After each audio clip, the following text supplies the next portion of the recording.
what was achieved on the day of that referendum victory was a vote for a Catalan republic.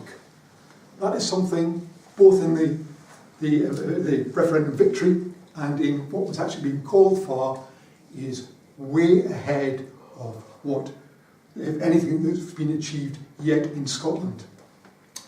That in Scotland, our experience of Indy Ref 1 certainly led us to question quite a few institutions. Prime amongst them was Westminster. The way that Westminster behaved over that was awful. The other thing, we suddenly realised why the BBC is called the British Broadcasting Corporation. So there was another institution that people questioned. But that really was all that, for the majority of people who voted yes, they aren't aware of the full powers yet of the UK state. If you lived in Ireland, you would know how much more is in reserve. I mean, another thing is, I mentioned the fact that in Spain, they weren't even allowed a referendum. Let's remember why a referendum was conceded in Scotland, not because we have the right to self-determination. Both Labour and Tories gloated. Let's have a referendum. Wendy Alexander, bring it on. We'll trounce them once and for all and see them off. And when they looked at the opinion polls at that time, 28 to 32% would support, and they thought that's what would happen. So they didn't need to resort to the full crown powers, if you like, that our state has. But that's what we're up against. We only saw a very small, in public, we only saw very small, and might be aware of the fact that secretly behind the scenes, if there had been a yes vote, it was already agreed that Faslane was going to be taken out of Scottish jurisdiction and put under direct UK control. It would be a bit like Guantanamo Bay in Cuba, only it would be put in direct control. That was already planned. So in 30 years' time under the Official Secrets Act, we'll know some of the other things that were being planned here, but up to now we don't. So in Catalonia, people are aware they're up against a semi-Francoist state which would use its powers. It was Castilian through and through. It would use its powers. So in Scotland, we just got the first hint of that. Ours was the most peaceful, and this is a positive thing, ours was perhaps the most peaceful campaign you can imagine. Certainly comparing it with the Brexit one a couple of years later, where the franchise was deliberately constructed to make sure if you were from the EU or if you were from 16 to 18, you were not allowed to vote. And in that context, we had one MP killed, followed a few days after the referendum by a Polish worker in Essex, and a girl in a Devonshire school, a Polish girl in a Devonshire school, felt so harassed she committed suicide. That was that referendum. Ours was a peaceful referendum, but we should be aware of the fact that politics have changed since 2014, because what we were up against then, better together, you could call it, the public face, it was a liberal unionist campaign. On the very last few days, Gordon Brown said, look, if you vote no, we guarantee you, you're going to have a far more advanced powers, you're going to have a federal UK. That's what we promised. That was the front. It was always essentially a conservative unionist campaign, but the Tories knew if they directly headed the campaign in Scotland, there's no, they weren't going to go anywhere. So in steps Gordon Brown, in steps the Labour Party in Scotland, and they effectively front that particular campaign. The second the referendum was over, David Cameron dropped the pretence of being a liberal unionist, suddenly said, we want English laws for English voters, and he started turning to appease the reactionary right in his own party and beyond UKIP, and planned for a Brexit referendum, which is very different. He thought the Project Fear, which had defeated the Project Hope, could be used in this referendum, only he wasn't up against Project Fear, wasn't up against Project Hope, he was up against Project Hate. That's what he thought. As it turned out, of course, he didn't. But the net result of that is we now have the most reactionary government you can have since 1919. Right? That's when the post-war coalition utterly dominated UK politics, included everybody from the Tories, sections of the Liberal Party, sections of the Labour Party, and the Irish Unionists were all there. Now we have a Tory DUP alliance. You can't get more reaction than that. So that means something. It means there is not going to be, a referendum is not going to be conceded. That is just, we're in the Catalan situation. A lot of people don't realise that. There's a lot of people still saying, let's have a referendum tomorrow. Actually, how keen you are for independence is often how early you're going to call for the referendum. That misses the point. You are not going to get a referendum courtesy of this present government, so we have to move beyond that. Now, quite clearly, a lot of this frustration is being expressed around movements that are outside of official control. One of the great things about being involved in IndieRef 1 was the Yes campaign was stretched far beyond the official SNP leaderships, even if some of the official law groups just weren't under those lists at all, and it was massively innovating, and people started demanding, under the idea of Project Hope, a completely new Scotland with completely new social justice, completely new order, and these demands weren't just in little rooms like this today, but they were out in towns, village halls, university campuses, right across Scotland. Places that hadn't had political campaigning for 30, 40 years actually had meetings. On top of that, because of the BBC and all the mainstream media, a new online media came, from what I would call the nationalist populist wings over Scotland, through to things like Commonweal, which with its Scandinavian type models, and Bella Caledonia, which openly declares itself as Republican. So these were massively read. This was massively energising. But one of the first things, of course, the SNP did after that no vote was close down all of these movements and said, what you're going to do now is join the SNP. And huge numbers did so. Massive numbers did so.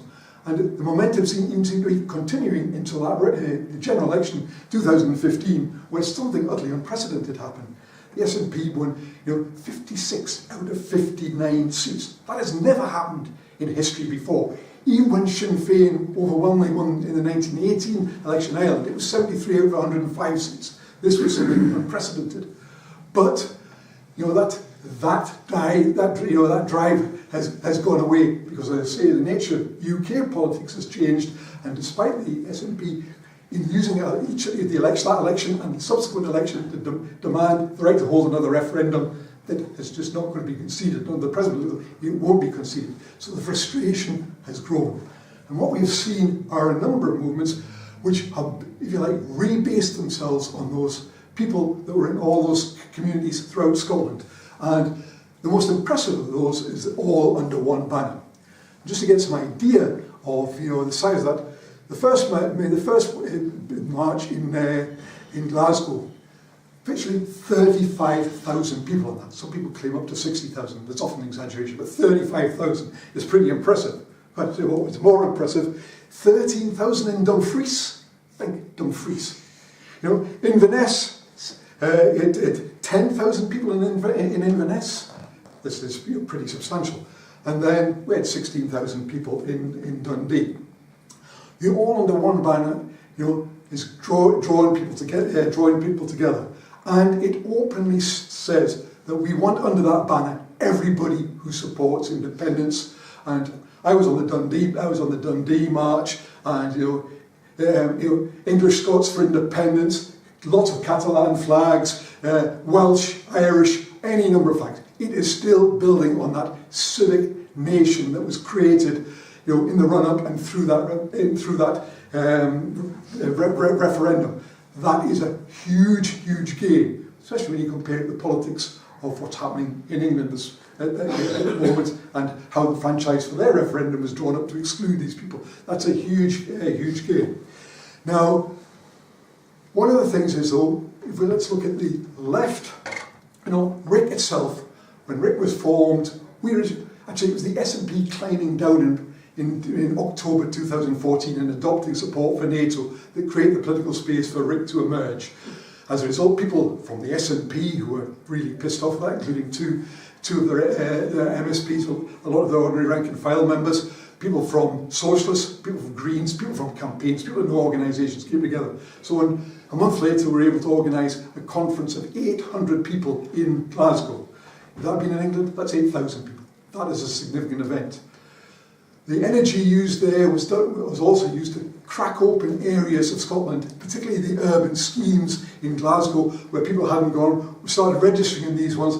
People in this room will have been down registering in Niddry and Pilton, and also in other areas. Well, I remember being at South House as well, registering people there. The net result of that campaign, which the local yes groups took up great gusto, and many of them did themselves without any rigor. We initiated that. The net result of that was something unprecedented. 97% of people in Scotland registered to vote. 85% of people voted. Again, that has not happened.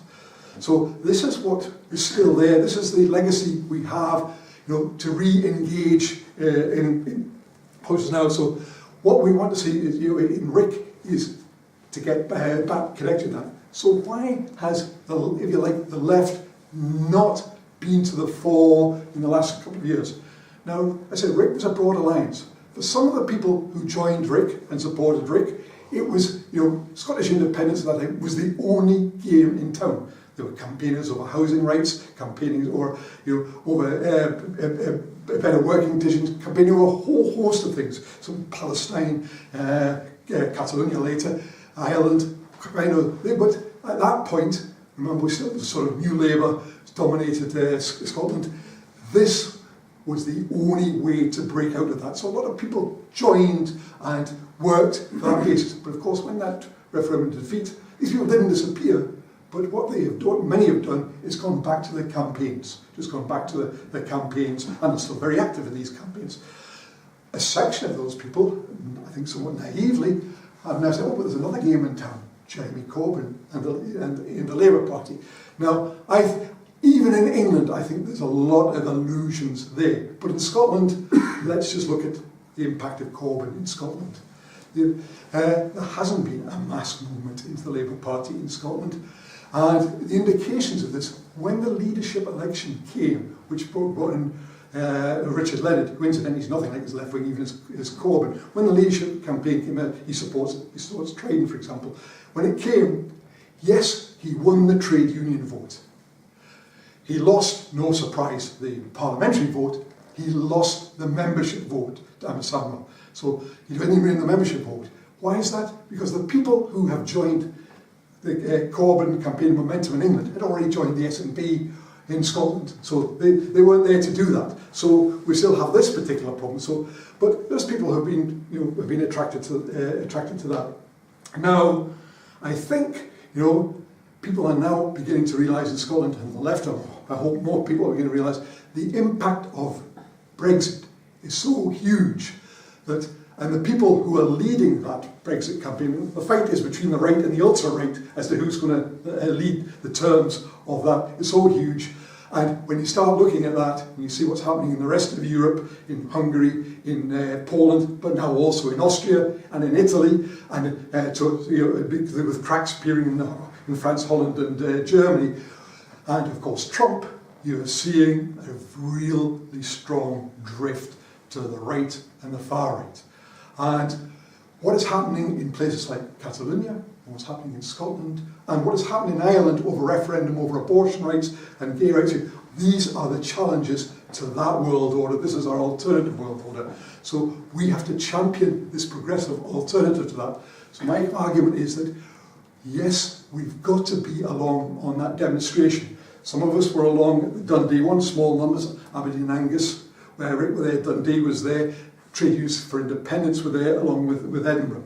But Edinburgh RIC has decided to host the contingent on October the 6th. We have 3 banners, and these have already been made. First of all, it says on the top, for Scottish independence, for Scottish internationalism. In between that, in big letters, says, freedom come all ye.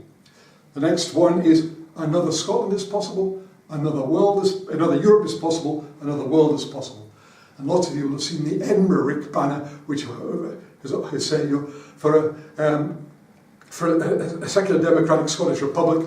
That was from the very early days when we hadn't had lots of debates about the nature of Scotland. Since then we've been involved with wide number of people. We have a women's movement from the LGBTI community, from the Greens and environmental. So our new banner is a bit more comprehensive. It will say, for a democratic, secular, inclusive, sustainable, social Scottish Republic. Quite a lot of it, but that's what we're. So these will be the three things on there. But in addition, what we want are people to bring different flags, right? The saltire is the flag of nationalists. I have no problem with saltires. Nationalists obviously have every interest in independence. I have no problem with it. It's just not my flag. So there are other flags we would like to see there. Obviously, sources bringing red flags. There will be a Scottish Republican flag, which is a tricolour, which people haven't seen. Welsh Republican flag, an Irish Republican flag, and an English Republican flag as well. These all exist. On top of that, there will be people there from campaigns, like the Palestinians. We hope the Catalans, and we particularly like to see the Catalan Republic flag in our contingent. Obviously, there'll be lots of other Catalan flags there. We want to see that because we are, if you like, the Scottish Republican and Scottish Internationalist contingent there. Already, the Trade Unions for Independence have pledged there. I was invited up to Dundee Unison branch to speak there, and they've pledged to come down as well. So we're sending this appeal out. So we want people to come on October the 6th. I'm hoping the weather's a lot better than it is today. To try and have a substantial contingent on that. Trade Unions for Independence have organised a social event with music afterwards as well.